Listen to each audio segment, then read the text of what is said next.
Halo, halo, apa kabar? Assalamualaikum warahmatullahi wabarakatuh. Semoga selalu dalam keadaan sehat walafiat, tetap semangat. Ada yang kelihatannya siap-siap nobar nanti nanti malam ya, Mbak, soal debat kandidat capres dan cawapres. Tapi saya juga banyak capres saja. Tapi saya banyak yang bilang kayaknya yang lebih nungguin yang debat cawapresnya aja deh daripada capresnya gitu.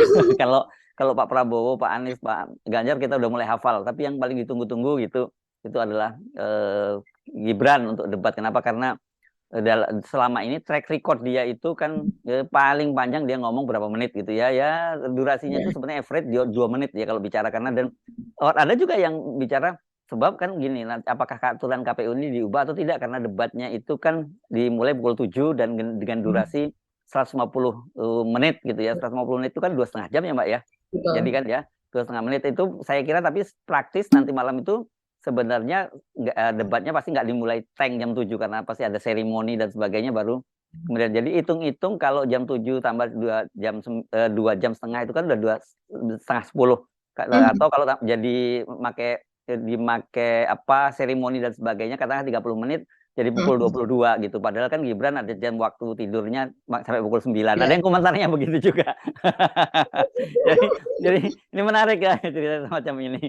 Oke, soal itu yang akan kita bahas hari ini, Mbak Agi. Ya, di luar itu apa, Mbak? Yang soal EF tuh yang kemarin komentar EF tuh, itu masih viral Mhm. juga ya, Mbak ya, kemarin ya? Iya, karena di media sosial itu ada yang menayangkan secara utuh, bukan ada ya, tapi banyak Mas Hersu. Kan ada sekitar 24 menit kalau tidak salah ya sebetulnya Mm, secara utuh. Sementara kita menayangkan sekitar berapa? 7 sampai 8 menitan lah ya. mm, Dan kemudian itu banyak sekali yang menanggapi Mas Hersu dan sepertinya itu mampu menyalakan giroh semacam itulah. Yang mm, banyak yang sudah pesimis, terus kemudian gimana sih ini gitu, suasana udah nggak enak banget, tapi siapa yang bergerak dan sebagainya gitu ya. mm. Terus kemudian mereka muncul lagi kekuatan dan semangat baru Dan seperti timingnya tepat karena kemudian kan muncul survei Kompas itu ya, yang itu. mengkonfirmasi itu. Jadi mengkonfirmasi bahwa sebenarnya Prabowo Gibran itu nggak kuat-kuat amat gitu ya, nggak seperti yang banyak digelontorkan oleh lembaga survei. Betul. Angkanya menuju 50%, ada yang membuat sampai 40 sampai 45% begitu ya. Dan Mhm. buat kita yang mungkin terbiasa mengamati lembaga survei ya kita nggak akan terpengaruh, kita senyum-senyum. Tapi publik yang tidak terbiasa dengan Mhm. itu, yang mungkin Mhm. mereka akan tertarik dengan lembaga survei menjelang pemilu dan Mhm. atau pilkada begitu, mereka pasti akan bingung itu apa digelontorin oleh oleh lembaga survei dengan data-data semacam itu. Kan di lembaga survei di teori marketing politik itu ada yang disebut namanya Mhm. bandwagon effect, itu Mhm. efek ikutan ya, orang itu akan memilih siapa yang terbanyak memilih kan begitu. Betul. Walaupun ada juga sebuah riset yang menunjukkan bahwa sebenarnya bandwagon effect itu dampaknya tidak terlampau besar. Cuma di Mhm. Indonesia yang orang justru mengkhawatirkan kalau di Indonesia itu adalah semacam satu penggiringan publik opini, kedua itu menjadi justifikasi terhadap kecurangan. Kan gitu, itu yang dikhawatirkan kalau di Indonesia kan. Kalau nanti katakanlah suaranya itu tiba-tiba melonjak tinggi seperti itu, mereka kan menjustifikasi, lo kan survei-survei menyebutkan sudah seperti itu gitu. Padahal sebenarnya angkanya belum seperti itu gitu. Tapi Betul. kemarin angka Kompas itu kan kita sudah jelaskan 39, berapa 6 atau berapa persen itu kalau Mhm. dikurangi dengan margin error atau margin error batas bawahnya aja sekitar 35%. Nah, kalau misalnya didobelkan ke margin errornya itu yang atas dan bawah ya bisa ya cuma 30 sekian gitu-gitu. Jadi ini potensinya, padahal kan kita tahu swing votersnya masih gede banget. 28 Mhm. 28, sekian persen kan gitu ya.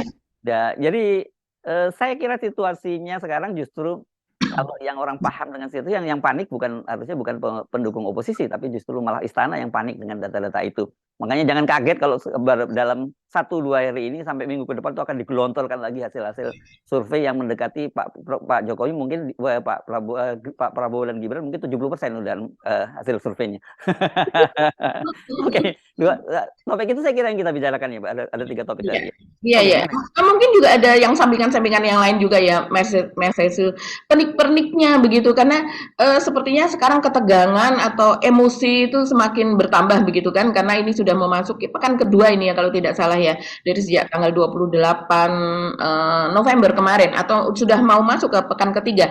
Itu kalau saya yang saya lihat Saat ini yang terjadi, Pak Jokowi itu kan menjawab, apa, julukan atau penobatan begitu dari, BEM UGM begitu Ya, yang disuarakan oleh Gabriel Muhammad Nur. Nah ini mirip Gilbran Muhammad Nur.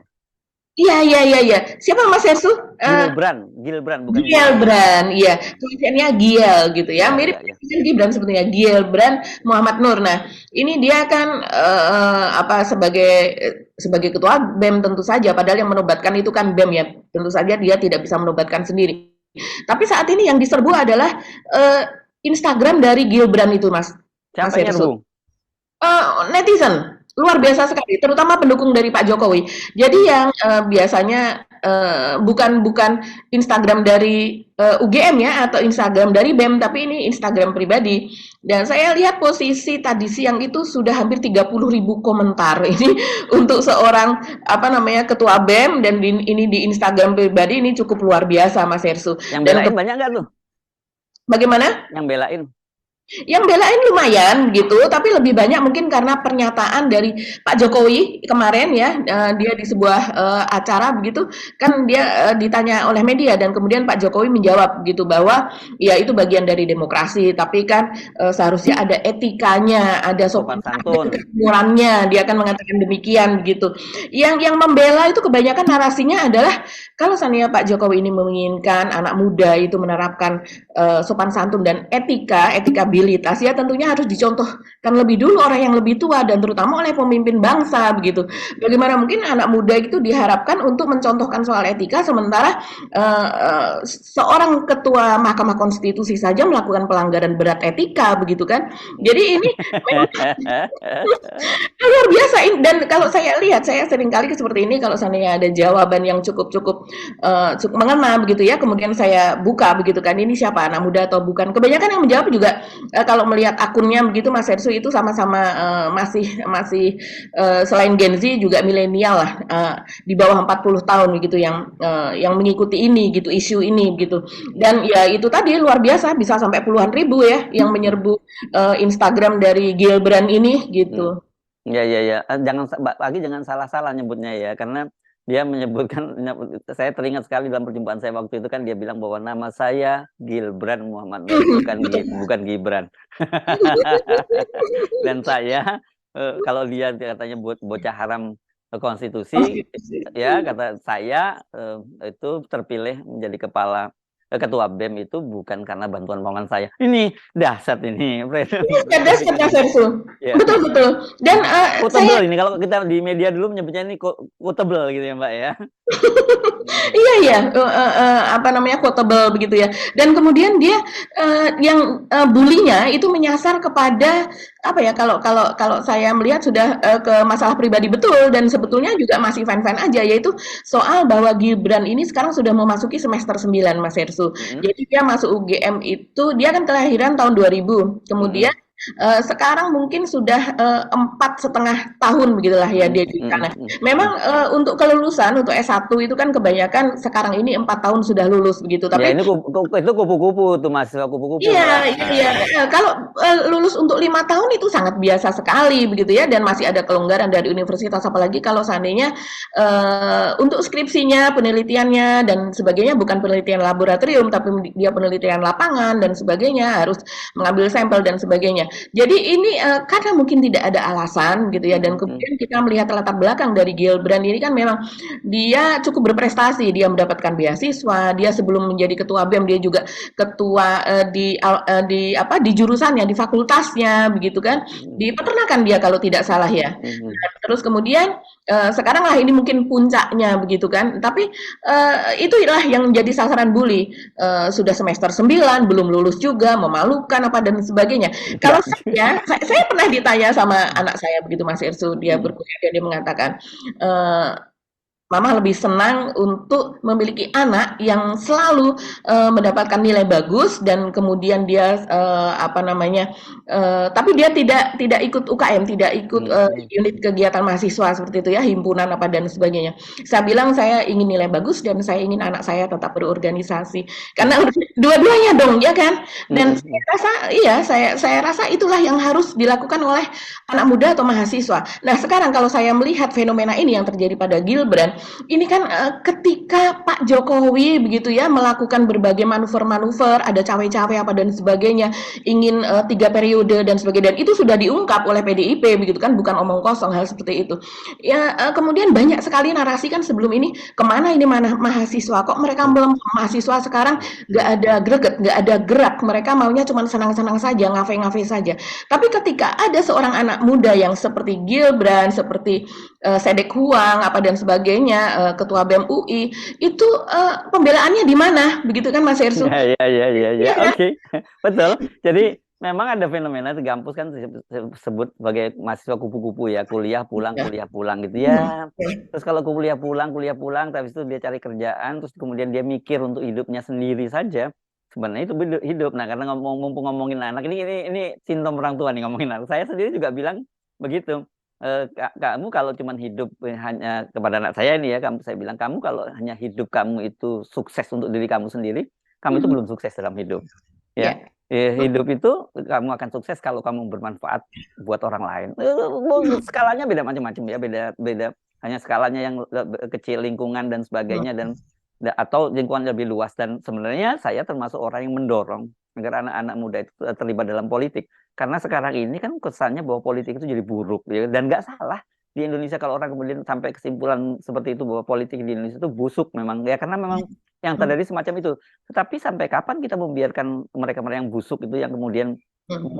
mempunyai kekuasaan? Karena kan realitasnya orang itu boleh busuk, boleh bajingan dan atau apapun kan, kalau tolol sekalipun gitu.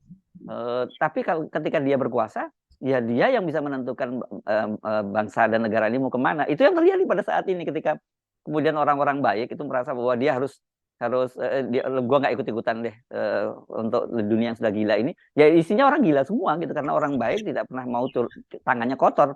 Dia mau Mhm. masuk surga sendiri gitu loh. Iya kan? Betul, betul.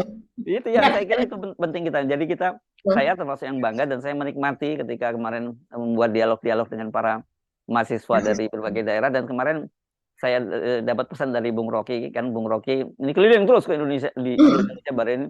Hersu katanya ini lu dapat banyak pesan dari teman-teman BEM di daerah, jangan hanya yang di Jawa dong yang dibikin dialog-dialog itu dengan teman-teman BEM dari berbagai daerah juga. Saya bilang hayo kita mainkan kan begitu.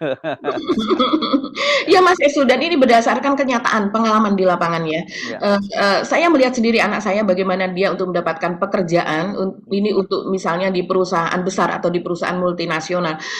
Itu dia mengalami 7 kali tes dan beberapa di antaranya itu adalah FGD atau Forum Group Discussion.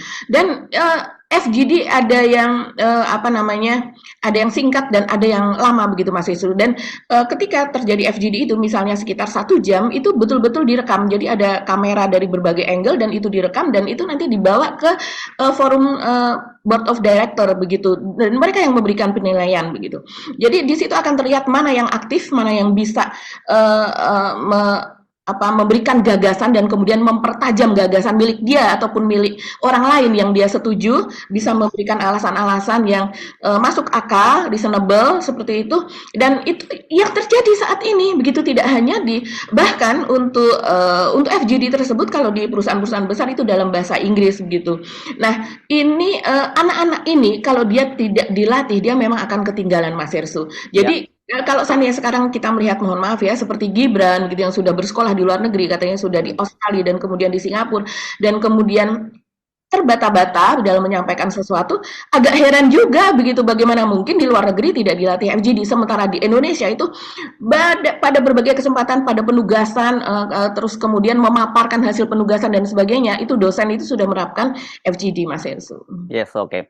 Jadi soal penghargaan Pak Jokowi dan Gibran sudah kita bahas ya di awal justru. Mari kita kembali ke topik soal debat ya. Meskipun Ya. topiknya ini kali ini adalah soal HAM, pemerintahan, Hukum, hukum dan demokrasi ya Mbak ya, yang betul. akan dibahas nih. Ini saya kira topik yang cocok gitu yang ditampilkan itu, dan Pak Prabowo rupanya sudah membuat antisipasi tim Pak Prabowo, karena Mhm. kemarin itu kan mereka mengumpulkan tim aktivis 98 katanya gitu, yang menyatakan bahwa itu kalau Emmanuel Ebenezer menyebut bahwa isu HAM-nya Pak Prabowo, pelanggaran HAM Pak Prabowo itu sudah kadaluarsa gitu. Tetapi kan ini soal politik, bukan soal kadaluarsa. Ini kan secara hukum. Tapi kan dalam soal-soal begini ini kan menyangkut soal soal stigma. Kalau dalam politik itu kan persepsi sebenarnya yang muncul pada publik ya, bukan memang Mhm. timnya Pak Prabowo selalu menyatakan bahwa ini kan isu basi yang selalu muncul ketika ketika Pak Prabowo tampil dulu, ketika Pak Prabowo dengan Ibu Megawati menjadi calon wakil presidennya Ibu Megawati, mengapa soal ini nggak dibahas kan begitu itu. Tapi tetap saja namanya politik itu, saya kira hal-hal yang semacam itu akan jadi beban buat Pak Prabowo. Belum lagi kalau kita bicara masalah penegakan hukum, masalah demokrasi yang kan Mhm. kan kalau kita melihat Pak Prabowo sekarang itu jangan lihat Pak Prabowo-nya, dalam bayangan orang itu sekarang begitu melihat wajahnya Pak Prabowo itu kan yang terbayang ada di belakangnya ada Gibran, dan di belakang Gibran itu ada Pak Jokowi, kan orang harus melihatnya seperti itu kan. Itu yang saya kira jadi beban Pak Prabowo malam ini. Iya, Mas Hersу. Jadi untuk isu HAM ini kan memang isu yang sangat sensitif bagi Pak Prabowo ya. Hmm. Dan kita tahu sebetulnya Pak Prabowo sendiri memiliki kalau dari beberapa dia maju sebagai capres yaitu tahun 2014, 2019, dia memiliki sifat yang agak temperamental lah seperti Hmm. itu. Hmm. Dan tapi juga ada kepolosannya begitu, seperti Hmm. misalnya dulu Pak Jokowi tahun 2019 lalu ya menanyakan soal bagaimana kemudian pandangan Pak Prabowo terhadap eh, apa namanya usaha anak muda gitu ya, startup, terus kemudian perusahaan-perusahaan unicorn seperti itu. Dan Pak Prabowo menanyakan unicorn itu apa ya begitu ya? Oh, itu Hmm. yang internet itu ya. Kalau tidak salah dia mengatakan Hmm. demikian. Itu sebenarnya bentuk dari kepolosan keluguannya dan apa adanya begitu Hmm. kan. Hmm. Sebenarnya Hmm. kalau Pak Jokowi saya melihat itu lebih tricky kan Karena orangnya. dia sendiri sebenarnya nggak paham juga kan sebenarnya tentang Betul. unicorn. Dan sekarang ketika unicorn banyak yang rontok ya dia diem aja kan. Hmm. Ini kan Hmm. unicorn begitu banyak unicorn yang apa yang selesai begitu Mas Hmm. Herstu yang naiknya juga cepat tapi selesainya juga cepat. Nah, Hmm. inilah yang saya rasa untuk terutama soal HAM itu ya tadi makanya Pak Prabowo sampai mengumpulkan aktivis pro demokrasi 98 begitu kan.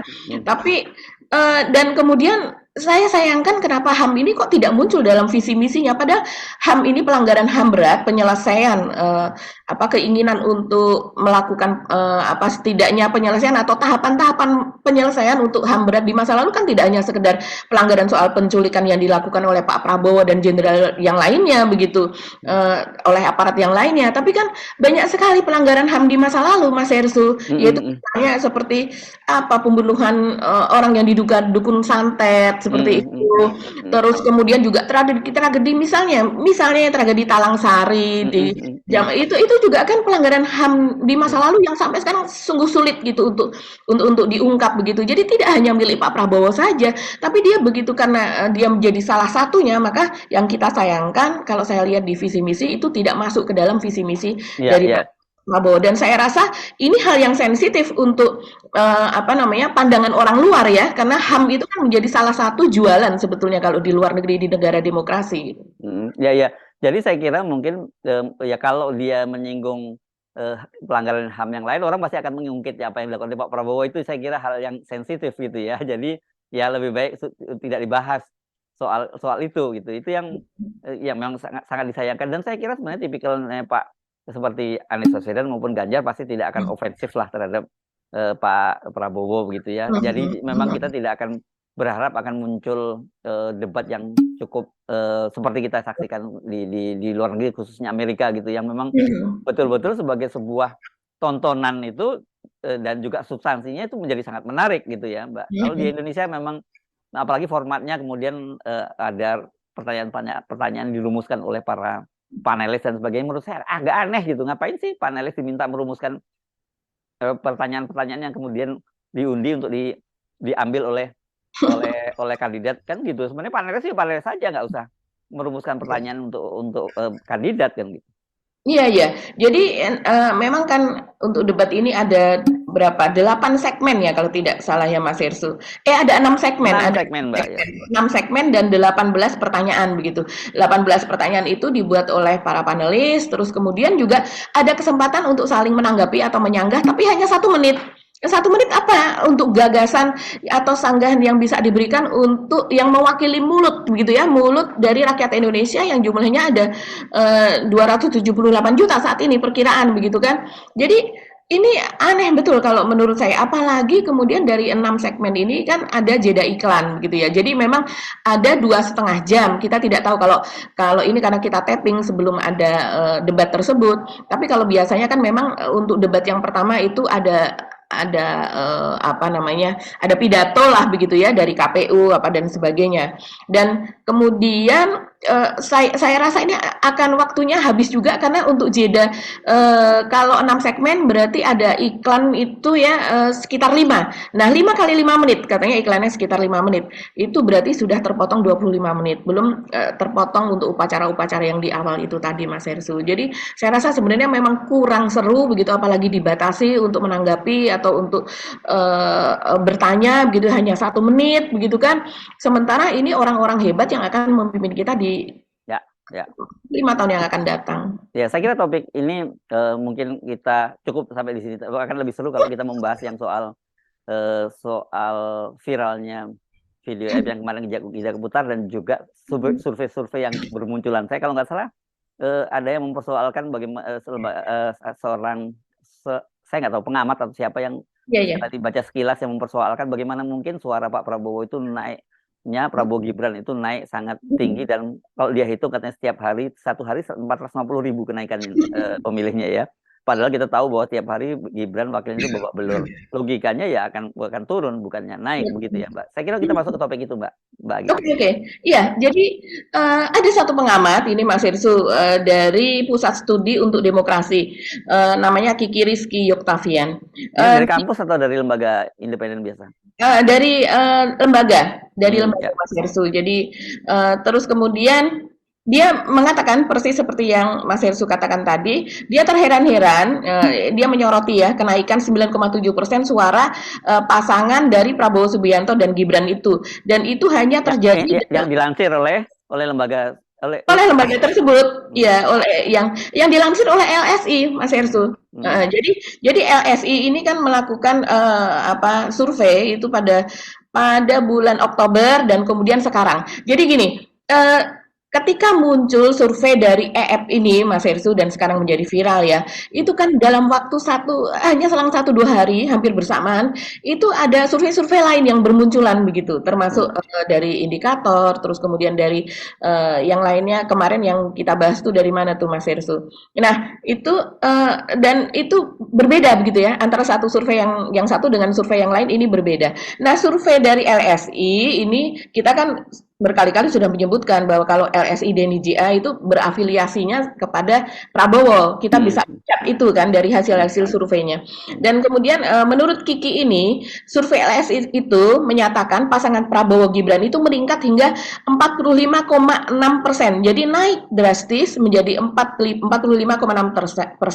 pada tanggal 10 Desember kemarin. Ini LSI-nya Denny ya, kan ada dua kan, ada lembaga survei Indonesia, ada lingkar survei Indonesia kan?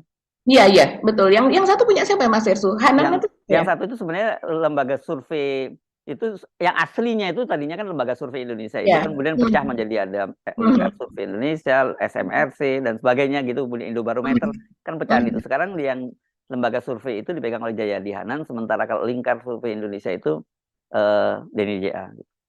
Oh begitu ya. Kita mesti harus melihat lagi nih. Ini Denny JA ataukah yang Jayadi Hanan ya? Tapi di sini memang Kiki ini mengirimkan sebenarnya ini kajian dia atau pandangan dia yang dikirimkan ke media Mas Hersu. Yes. Ini ditulis, dia tidak melakukan jumpa pers begitu ya, keterangan pers sehingga terjadi tanya jawab gitu. Dia tidak melakukan itu. Tapi dia ini lembaga survei Indonesia LSI. Kalau lembaga bukan lingkaran, ini berarti Jayadi Hanan ya? Iya. Ini milik Jayadi Hanan. Nah, terus kemudian dia mengatakan, survei LSI itu menyatakan pasangan Prabowo Gibran itu yaitu naik drastis gitu ya menjadi 45,6% tersebut pada 10 Desember.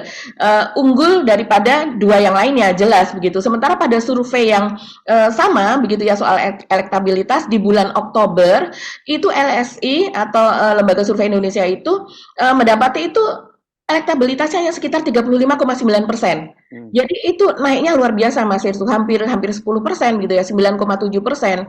Jadi ini kan sesuatu yang dari 22 Oktober sampai dengan 10 Desember. Jadi sekitar 40 hari, 48 hari kalau kita hitung. Nah, itu tadi jumlah sekian ribu itu tadi kalau seandainya kita bagi begitu ya, 19,8 juta lah gitu, kemudian dibagi 48 hari, maka per hari penambahan suara untuk pasangan Prabowo Gibran ini bisa mencapai 416.000. Ya, Nah, padahal mereka paling jarang berkampanye, gitu ya. mereka tidak berkampanye begitu, apalagi belakangan ini begitu kan, ketika sudah masuk masa kampanye begitu. Dan keanehan itu menurut dia itu tidak mungkin terjadi begitu. Maksudnya peningkatan secara drastis. Jadi Kiki ini mempertanyakan kira-kira apa sih yang dilakukan oleh Prabowo Gibran sehingga dia bisa menggait suara nyebrang ini ya, suaranya kebanyakan adalah berasal dari Ganjar dan Mahfud begitu kan, karena memang ini terjadi lompatan besar-besaran gitu kan dari suara 03 ke 02. Dan dia juga mempertanyakan kira-kira ini kan menyebabkan penurunan juga elektabilitas dari Ganjar dan Mahfud. Kira-kira hal yang paling memuakkan apa yang menyebabkan kemudian suara dari Ganjar dan Mahfud ini bisa turun secara drastis? Itu yang dia pertanyakan. Bahkan dia untuk menggarisbawahi apa yang dia katakan, dia mengatakan seperti ini. Bahkan mesin dari Bongbong, ini yang dia maksud mungkin Bongbong ini Bongbong Ferdinand Junior, ya. Junior begitu ya, yang saat ini menjadi presiden di Filipina, anak dari Ferdinand Marcos senior begitu. Dan kemudian mesin dari Mossad, CIA atau KGB, wah ini Israel disebut, Amerika disebut, Rusia disebut, bahkan mesin dari Mossad, CIA atau KGB pun rasanya enggak mampu membuat pergeseran suara sebesar itu. Jadi kita memang harus waspada betul ya dengan lembaga survei. Dan ini kan merupakan suatu hasil kajian begitu dari pusat studi tersebut. Nah, ya itu Mas Hersu, salah satunya yang saat ini kemudian banyak dibahas juga tentang hal ini. Ya. Tapi sebelum nyimpang dikit tadi, menyinggung soal Ferdinand Marcos ini kan itu yang juga sebenarnya banyak orang dituding bahwa sebenarnya Prabowo itu menjiplak pola kampanyenya Bongbong itu ya, Iya. Bongbong lah namanya ya. Ya, Bongbong Marcos ya. Bongbong Marcos ya sekarang jadi presiden presiden Filipina itu dan orang waktu itu terkejut ketika Bongbong ini kan adalah anak diktator Filipina yang kemudian kita kalau mungkin anak generasi sekarang nggak kenal itu bagaimana dulu Imelda Marcos tuh koleksi sepatunya aja sampai berapa ribu gitu di istana. 3.000 ya di Malacañang itu waktu ada itu kan. Kemudian dalam berapa dekade kemudian anaknya tiba-tiba kembali lagi. Apa yang membuat itu? Rupanya kampanyenya ya kayak model Pak Prabowo joget-joget gitu. Kalau di sini disebut gemoy dan sebagainya dan itu katanya yang menyedot publik. Tapi itu pun kalau menurut peneliti tadi ya nggak mungkin membuat migrasi suara besaran-besaran itu. Dan itu kemudian saya kira kita kontraskan dengan yang kita obrolin kemarin soal IF yang dia meyakinkan kita bahwa masih ada waktu 65 hari dan sangat mungkin bahwa Presiden Jokowi dia langsung menyebutkan Jokowi bukan Prabowo Gibran karena memang itu Jokowi sebenarnya gitu masih bisa dijatuhkan karena secara elektoral itu masih sangat mungkin. Nah ini yang saya kira itu mesti satu paket ya gitu bahasanya di situ ya Mbak Agi ya. Iya betul Mas Hersu. Jadi menyambung kepada Mas Hersu tadi, polanya itu memang mirip sekali Mas Hersu. Kalau kita ngelihat bahwa Ferdinand Bongbong Marcos ini begitu ya, dia kan anak dari diktator. Terus kemudian ya berkuasanya memang lebih sebentar ya daripada Pak Harto, tapi cukup panjang 21 tahun, Pak Harto 32 tahun begitu. Dan jatuhnya juga sakit, sama-sama sakit yaitu di kudeta begitu. Lebih tragis kalau Marcos tuh kan malah sampai tragis sekali. Ya. Betul. Sangat-sangat tragis gitu. Dan dia juga sempat lari ke luar negeri dan sebagainya begitu ya Mas Hersu. Dan kemudian tapi untuk si Bongbong ini dia juga menggandeng Sara Duterte kan ya, anak dari wakil presiden. Anak dari Duterte. Presiden sebelumnya jadi wakil presidennya begitu ya. Dan jadi kayak Gibran sekarang gitu ya. Betul, jadi memang kalau di Filipina kan periode untuk berkuasa untuk presiden itu hanya 6 tahun dan hanya bisa 1 kali. Hmm. Jadi memang Duterte ini adalah orang yang pada waktu berkuasanya begitu ya Mas Ersu ini sangat-sangat disorot soal pelanggaran HAM-nya. Betul. Walaupun dalam rangka dia untuk membasmi mafia, narkoba, apa dan sebagainya yang memang di Filipina itu kan sudah darurat sekali begitu untuk soal mafia dan narkoba itu. Tapi dia membunuh begitu ya langsung tanpa ada pengadilan apa dan sebagainya yang terjadi kan seperti itu.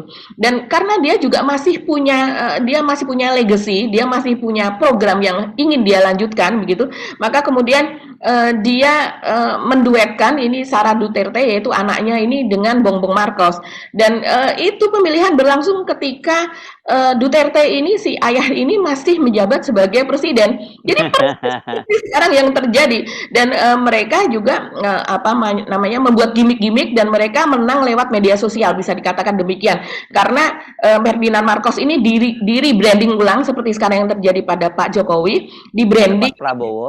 maaf pada Pak Prabowo jadi di rebrand begitu ya yang tadinya lekat dengan nuansa diktator hasil dari pemerintahan ayahnya kemudian menjadi sesuatu yang lucu yang menyenangkan karena memang di Filipina targetnya juga sebagian besar adalah anak muda begitu kan Ya Gen Z. dan Filipina seneng lah yang gitu-gitu tuh ya. Filipina itu kan paling seneng dansa-dansa, paling seneng menari-nari dan sebagainya. Ya, dan kita tahu itu ternyata berhasil. Dan sebelum itu Mas Hersu sebetulnya kalau kita melihat apa yang dikatakan Romah Hurmuzi, Romi ini lagi-lagi ya, karena dia tahu apa yang terjadi di dalam. Sebelum ada rebranding dari Pak Prabowo, itu dia sudah mengatakan bahwa jadi saat ini ada jadi ada konsultan dia mengatakan dari Filipina yang di-hire didatangkan ke Indonesia, dia bilang, tapi dia tanpa menyebutkan namanya disewa oleh siapa, didatangkan oleh siapa, mengatakan itu untuk merebranding seseorang begitu dan kemudian akan dijadikan seperti Bongbong Marcos yang ada di sana. Ketika ditanyakan, kalau tidak salah di Total Politik ya, ketika ditanyakan siapa ini capres yang membawa konsultan politik ini masuk ke Indonesia, dia tidak berani mengatakan, tapi dia bilang lihat saja apa yang saya katakan. Jadi nanti akan ada ya semacam komedi slapstick kalau dia mengatakannya demikian. Mungkin maksudnya adalah gemo-gemo ini dan kemudian ada joget-joget apa dan sebagainya itu kan slapstick begitu ya, yang tidak sebenarnya tidak ini makna demokrasinya apa sih dari itu begitu kan tidak substansial begitu tapi itulah yang dilakukan dan itu nanti untuk menyasar para pemilih muda ini gitu. Yes, oke. Jadi makin jelas kan ya seperti apa kan kalau kita kemarin menyebut dekonstruksi gitu ya di Pak Prabowo di dekonstruksi yang bahasa lain sebenarnya di rebranding tapi orang yang kenal Pak Prabowo pasti itu menyebutnya dekonstruksi dan yang kemarin kita bahas juga bagaimana Ridwan Kamil juga timnya Pak Prabowo juga menyarankan ya jangan habis-habisan ke gemo-gemoyan tapi visi misinya harus muncul. Ini kelihatannya saya kemarin bercanda kelihatannya Ridwan Kamil merasa tersaingi gitu kan sekarang yang gaya yang begitu kan sebenarnya dia sama Ganjar sebelumnya kan begitu ya. Kan begitu. Oke. Jadi dari situ kita mulai dapat bayangannya ada ini pertempuran nanti lembaga survei dan publik opini itu akan terus berlangsung dan kita bisa membayangkan apa yang terjadi pada 2014 dan 2019 ketika media sosial belum seperti sekarang dan juga banyak orang yang belum aware dengan media sosial. Tapi sekarang saya kira tidak semudah itu untuk mendikte orang dengan agenda-agenda politik yang kita sebut tadi pergemoyan tadi itu karena orang kemudian juga sadar bahwa ya bangsa yang sangat besar ini nggak bisa cuman gemoy-gemoyan gitu. Tapi kan kemudian yang menarik itu ternyata kalau kita lihat sekarang pembicaraan publik kan bukan soal gemoy lagi, lebih pada persoalan asam sulfat gitu dan soal gagapnya Gibran untuk menghadapi publik dan berdebat kan sebenarnya kalau kita lihat sekarang akhirnya kalah ya Mbak ini ya di media sosial ya anunya ya semacam trendingnya begitu ya. Iya Mas Ersu. Orang kalau kemarin kan mungkin masih ya itu kan ada waktunya ya. Orang masih terkejut begitu kan, terus kemudian menyenangi itu. Tapi makin lama dengan makin masifnya pendapat-pendapat yang menginginkan agar visi misi itu lebih dikedepankan, terus kemudian orang juga banyak sekali mempertanyakan soal kenapa Pak Prabowo dan juga Gibran ini tidak terjun masif ke lapangan, yang artinya mereka sebenarnya mau nggak sih jadi beneran nggak sih mau pengen jadi presiden dan wakil wakil presiden begitu kan. Terus orang juga mempertanyakan kalau seandainya mereka tidak terjun gitu intensif ke lapangan, masif ke lapangan, kalau seandainya mereka terpilih sebenarnya siapa yang berkampanye selama ini gitu kan, aneh kalau orang tidak mempromosikan dirinya begitu ya, tapi kemudian bisa terpilih, itu siapa yang bekerja, tangan-tangan mana. Nah, saya rasa itu yang kemudian membuat orang berpikir begitu Mas Hersu dengan lebih cerdas. Oh ya, itu sebetulnya tidak boleh terjadi. Jadi kita seperti dikelabui. Apa yang terjadi sebetulnya selama ini begitu. Dan orang juga mempertanyakan apalagi dengan berbagai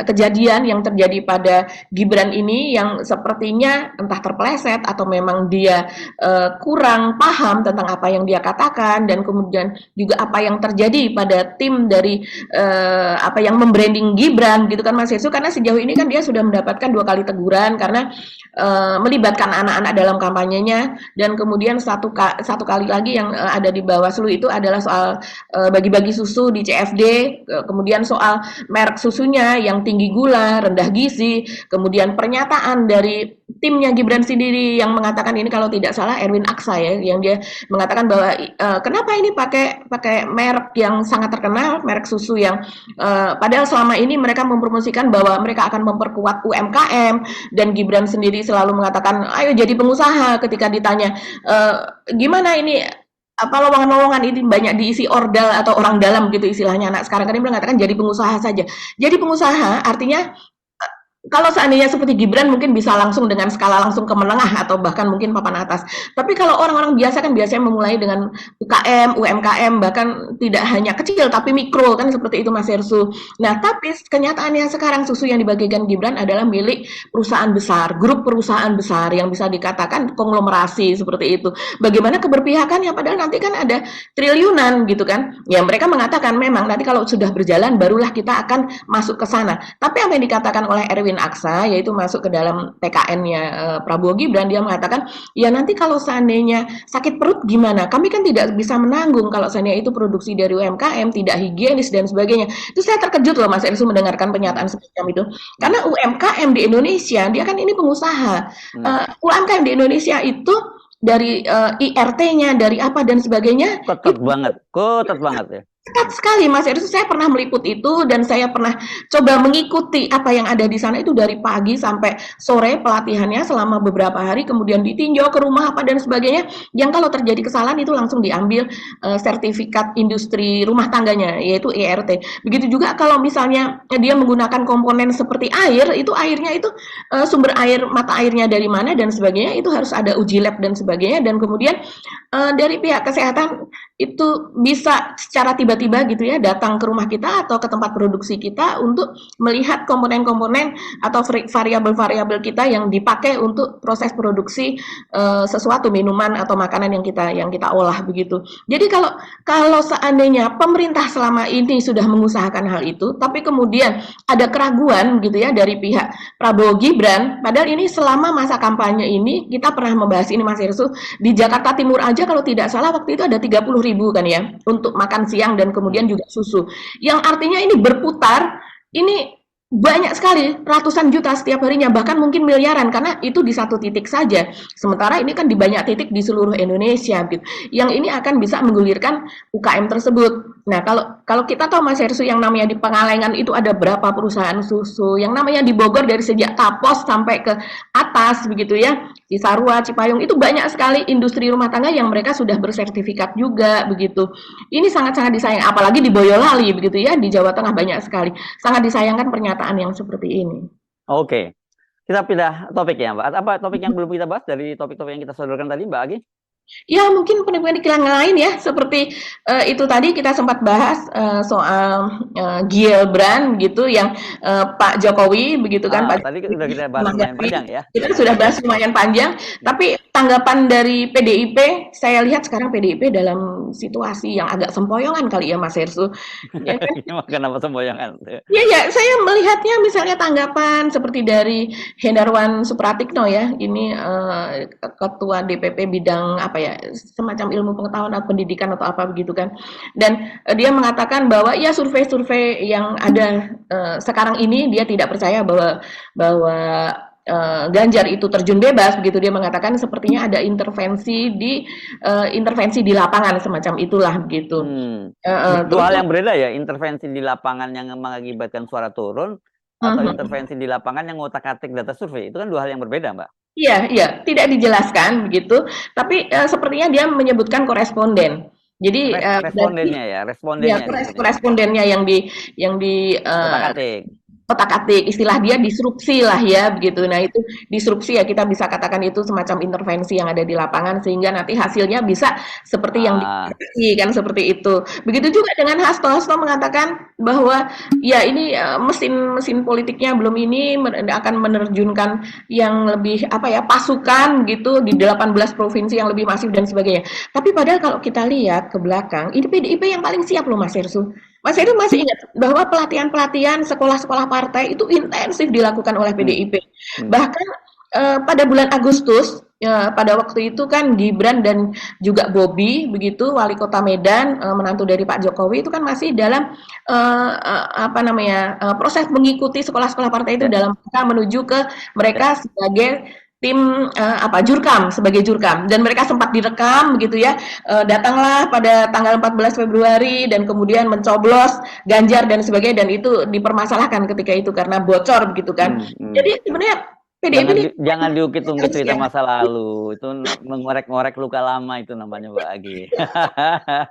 Iya iya ya, tapi sekarang ini memang sepertinya lagi Ya, apa ya, lagi ya. fase dikuyo-kuyo gitu ya. Yes, ya itu yang saya bahas kemarin kenapa kemudian dan juga kita bahas di sini kenapa kok tiba-tiba Kamis yang lalu Ganjar datang ke IKN gitu ya, ke IKN dan Betul. kemudian menjanjikan akan melanjutkan setelah sebelumnya dia menilai Pak Jokowi penegakan hukumnya drop jadi nilainya cuma 5 itu yang saya mengingatkan sebenarnya nggak ada guna gitu ngomong macam ini karena itu Pak Jokowi akan tetap lebih percaya kepada Prabowo dan Gibran untuk melanjutkan IKN ketimbang kepada Ganjar dan Mahfud kan begitu. Jadi memang kelihatan jadi saya juga bingung ini strategi kampanye seperti itu karena saya kira harusnya ya nggak ada pilihan lain posisinya ya dalam tanda petik barisan oposisi gitu. Tapi mungkin mereka menyadari bahwa ya ternyata pendukung Pak Jokowi itu jauh lebih besar dibandingkan dengan apa dengan PDIP kan itu mungkin itu yang mereka sadari hal semacam itu dan saya kira sebenarnya soal survei itu mengapa saling berbantah karena semua paslon itu pasti punya survei-survei internal gitu dan mereka tahu kok apa yang dimainkan oleh lembaga survei itu. Cuman kan publik yang tidak paham soal ini gitu. Itu ya Mbak Gia. Ya? Iya betul sekali Mas Hersu. Semuanya punya apa survei internal begitu kan. Bahkan ya ini ada juga kalau di media sosial itu ramai juga Mas Hersu. Ini Lukman Simanjuntak kalau tidak salah ini salah seorang netizen begitu di X atau di Twitter yang cukup banyak lah followernya ada ribuan begitu dan kemudian setiap kali kalau dia mengunggah sesuatu seringkali ada percakapan yang seru dari komen-komen dan dia mengatakan ini memang survei ini memang harus dilihat gitu seperti misalnya SMRC dia meyakini bahwa itu adalah konsultan politiknya Ganjar begitu kan sehingga yang dimenangkan adalah Ganjar melulu dari dulu dan kemudian untuk LSI Denny JL kalau ininya itu adalah konsultan politik dari Prabowo Ya, sehingga yang dimenangkan selalu Prabowo soal dan satu putaran. Kalau Indobarometer nggak usah ditanya lagi ya gitu ya soal ini. Oke, Mbak Agi ya, kita masih akhir perbincangan kita kali ini. Kita ketemu lagi dan besok mungkin kita akan menyimak juga pendapat-pendapat Anda tentang debat yang berlangsung malam yang berlangsung ya kalau kita ngomongnya besok berarti tadi malam gitu ya. Kita harus pamit Mbak Agi, saya Harus Arif. dan saya Agi Beta, terima kasih atas perhatian Anda. Tetap salam 0%. Wassalamualaikum warahmatullahi wabarakatuh. Waalaikumsalam warahmatullahi wabarakatuh.